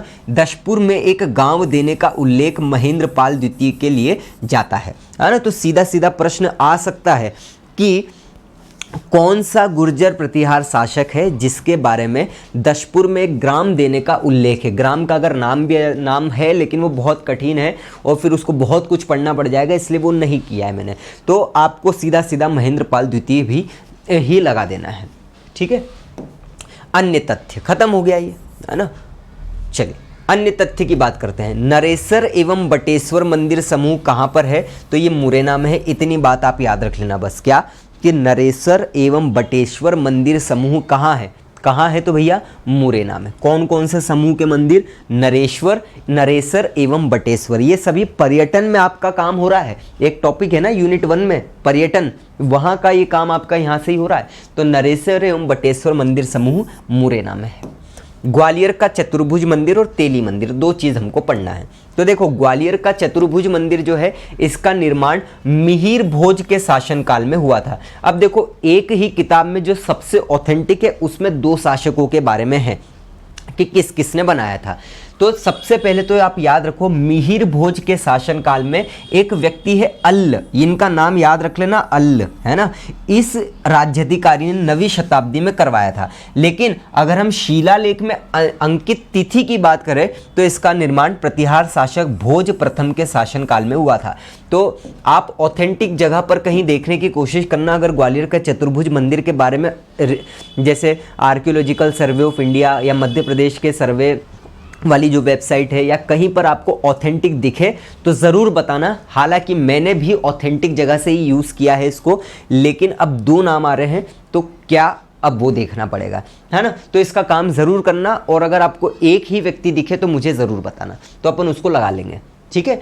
तो चतुर्भुज मंदिर जो है ग्वालियर का मिहिर भोज के अल्ल नामक राज्याधिकारी ने बनाया, और यहाँ पर भी अल्ल नामक व्यक्ति का नाम ही आता है, लेकिन यहाँ पर शासक कौन आ रहे हैं, भोज प्रथम आ रहे हैं, ठीक है। ग्वालियर दुर्ग स्थित तेली का मंदिर, तेली का मंदिर बहुत महत्वपूर्ण है। ऐसा बोला जाता है कि ग्वालियर का जो तेली मंदिर है नागर शैली में, द्रविड़ शैली में बना उत्तर भारत का एकमात्र मंदिर है ना, ऐसा बोला जाता है। तो ग्वालियर किले पर बना तेली का मंदिर दक्षिण भारतीय द्रविड़ शैली का बेहतरीन उदाहरण है। द्रविड़ शैली में बना है, याद रखना है ना, दक्षिण भारत की शैली है ये द्रविड़ शैली, और ये उत्तर भारत में एकमात्र द्रविड़ शैली में बना मंदिर है। इसका निर्माण किसने करवाया था, तो मिहिर भोज नामक व्यक्ति ने ही इसका निर्माण करवाया था। तो भैया आपको यहाँ पर पता चल रहा होगा कि गुर्जर प्रतिहारों का स्वर्ण युग मिहिर भोज के काल को क्यों कहते हैं, ठीक है। अंतिम पॉइंट है शाल भंजिकाओं की मूर्ति। ये प्रश्न आया है फॉरेस्ट मेंस में, है ना, आप देख लेना भली। हालांकि संग्रहालय में ये लिखा हुआ है, संग्रहालय में करवाया हुआ है पहले से ही, लेकिन यही से संबंधित है क्योंकि शाल भंजिकाओं की मूर्ति गुर्जर प्रतिहार वंश से ही संबंधित है। तो शाल भंजिकाओं की मूर्ति कहां पर संग्रहित है, स्थापित है, ये सीधा प्रश्न यही आया था। तो ये गुजरी संग्रहालय या गुजरी महल संग्रहालय ग्वालियर में ही संरक्षित है, सिंपल सी बात होती है, ठीक है। तो गुर्जर प्रतिहार राजवंशी भी यहाँ पर समाप्त होता है, क्योंकि इसके बाद एक टॉपिक जो है गुप्त ओलिकर एवं गुप्तोत्तर युग आ जाएगा, ठीक है। चलिए, तो आप चाहो तो स्क्रीनशॉट ले लेना, लेकिन हम एक बार पूरा का पूरा वापस से रिवाइज कर लेते हैं गुर्जर प्रतिहार राजवंश। तो आप फिर लास्ट में स्क्रीनशॉट लेके एंड कर देना, ठीक है। चलिए, तो भैया गुर्जर प्रतिहार राजवंश क्या है, तो गुर्जर राजवंश प्रतिहार कन्नौज में इनकी मुख्य शाखा थी, है ना। इसमें मध्य प्रदेश, उत्तर प्रदेश, राजस्थान आते थे। सबसे पहला प्रयोग बाणभट्ट के हर्षचरित में गुर्जर शब्द का।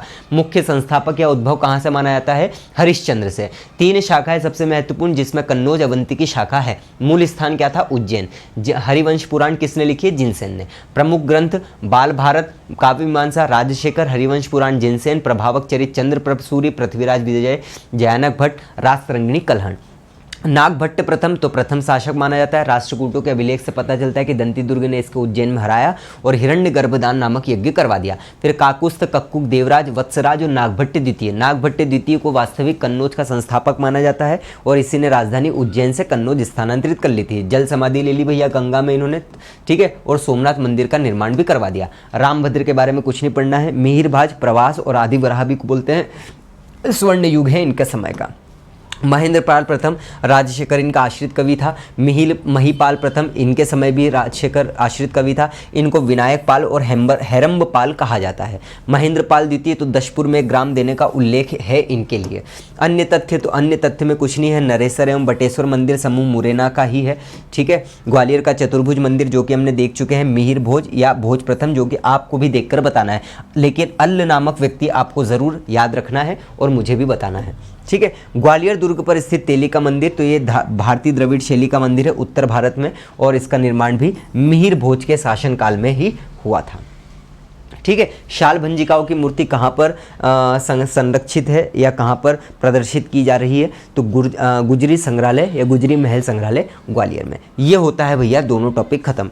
तो अभी तक हमने क्या क्या समाप्त कर लिया है, अभी हमने चंदेल, ठीक है, परमार, कच्छप घात, ठीक है, तोमर, ठीक है, कलचुरी, गुर्जर प्रतिहार।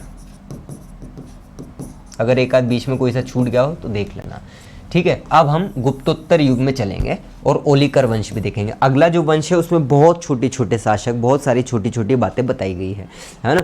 तो वहाँ से भी लगभग प्रश्न तो आते ही आते हैं, है ना। तो अब जो हम चल रहे हैं ना, तो और ज़्यादा एंशिएंट साइट चल रहे हैं, तो वो महत्वपूर्ण रूप से अपने को देखना है, ठीक है। हो सकता है कल आपको एक और रिकॉर्डेड क्लास मिले, उसके बाद हम लाइव शुरू कर देंगे। जब हमारा कल वो टॉपिक हो जाएगा गुप्तोत्तर, ओलिकर वंश, वाकाटक वंश, मोखरी वंश, वल्लभी वंश, पांडु वंश, नाग वंश, पद्मावती वंश, ये सभी जब हो जाएंगे, बहुत छोटे छोटे एक एक लाइन के ही वंश है ना, बस गुप्तोत्तर ओलिकर ही थोड़े बड़े हैं क्योंकि उन्हीं के अंतर्गत ये सभी आते हैं। तो जब वो हो जाएगा तो हमारा 70% एंशिएंट हिस्ट्री समाप्त हो जाएगा, 70%। 30% बचेगा जो मैं कोशिश करूँगा कि 31 तारीख के पहले ही आपको समाप्त कर दूँ, ठीक है। तो फिर हम मध्यकालीन इतिहास पर चल देंगे और ये रिवीजन पर डाल देंगे। भले ही मैं आपको टारगेट देते जाऊंगा इसका भी 2-2 पेज या 3-3 पेज, तो आपका काम और आसान हो जाएगा, ठीक है। तो हम समाप्त करते हैं इस क्लास को। और जैसा कि आप सभी को पता है, प्लस क्लास, स्पेशल क्लास और यूट्यूब सभी को मिलाकर ही हम बहुत अच्छे नंबर लेकर आते हैं। ये अभी तक हमारा रिकॉर्ड रहा है। तो प्लस क्लास में पढ़ने के लिए आप मेरा रेफरल कोड अमित93 लाइव का यूज़ करें और इसका यूज़ करके ही आप सब्सक्रिप्शन लें। स्क्रीनशॉट ज़रूर ले लीजिएगा ताकि आपको जो भी ऑफ़र मिल रहा हो, जो भी ऑफ मिल रहा हो, आप उसका फ़ायदा उठा लें, ठीक है। देखो अभी आपके पास काफ़ी समय है, अच्छा समय है। अगर आप बहुत ही अच्छे से रेगुलरिटी को मेंटेन कर पाओगे, जो कि ऑनलाइन में नहीं हो पाती है, फिर भी मैं पूरी कोशिश करता हूँ कि आप रेगुलरिटी मेंटेन करो, है ना। तो ये आपकी ईमानदारी पर है। तो रेगुलरिटी अगर आपने मेंटेन कर ली, जो टारगेट मिल रहे हैं, जो आपको क्लास हो रही है, जो पढ़ रहे हो, अगर आपने वो सब पढ़ लिया तो आपका काम बहुत ही आसान हो जाएगा। साथ ही साथ मेंस के लिए भी मैंने आपको बता ही दिया है और मेंस की भी क्लासेस चल रही है। तो अमित93 लाइव का यूज़ करके आपको सब्सक्रिप्शन ले लेना है और इसका फ़ायदा ज़रूर उठाना है, ठीक है। मिलते हैं अपन अगली क्लास में, तब तक के लिए जय हिंद, जय भारत, जय Mahakal. Thank you so much.